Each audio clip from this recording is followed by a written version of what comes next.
Hello, my sisters and brothers. I'm so glad that you're here today. As you all know, I have been working through a lot of patterns lately, and it feels really refreshing to keep doing this work and digging through all the junk so that I can embody myself more, because I know that that's part of my Dharma here. And the one that came up for me last night as I was working with a colleague of mine to do some clearing work was this knot in my back. And I've had this persistent knot on the right side of my spine, kind of mid-back level, for decades maybe. And it's interesting because it feels so darn physical. It feels like it's just a rigid spot in my muscles. And when even massage therapists work on it, they sometimes have a hard time finding it. It's like the body is revealing something to me, but it's more of an energetic reveal than anything else. And the pattern that I've always associated with it, the story that I've always associated with it, is that this is the spot where I feel like my siblings were always stabbing me in the back. They were always attacking me, and it was always from the shadows, and it was very rarely really upfront telling me that I wasn't right or that I wasn't good.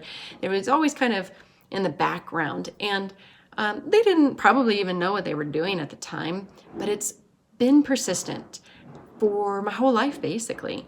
And last night when it came up, the person I was working with said, she gave me a reframe.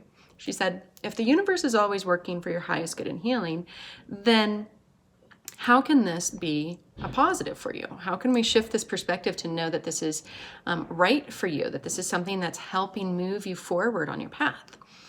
And I contemplated that for a moment, and one of the things that I've been deciding and recognizing is that my mother passed on a trait from my grandmother to my siblings of hiding your light because that's safer.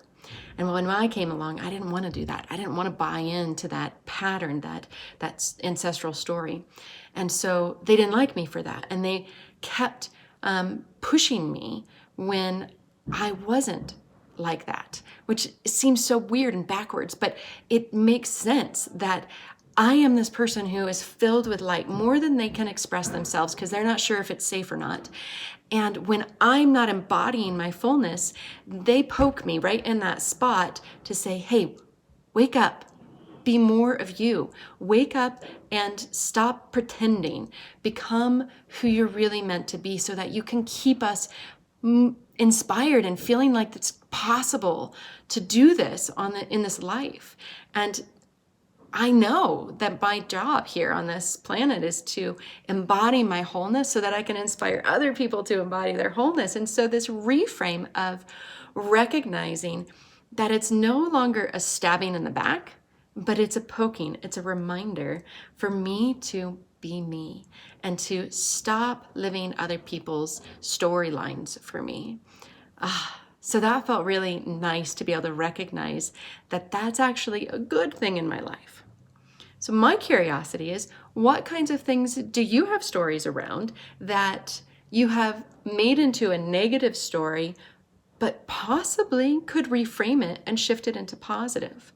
How is that negative pattern of yours, whether it's showing up in your body or any other way in your life, how can you reframe that sort of negative perspective and move it forward to your highest good and healing? I would love to hear your stories about it.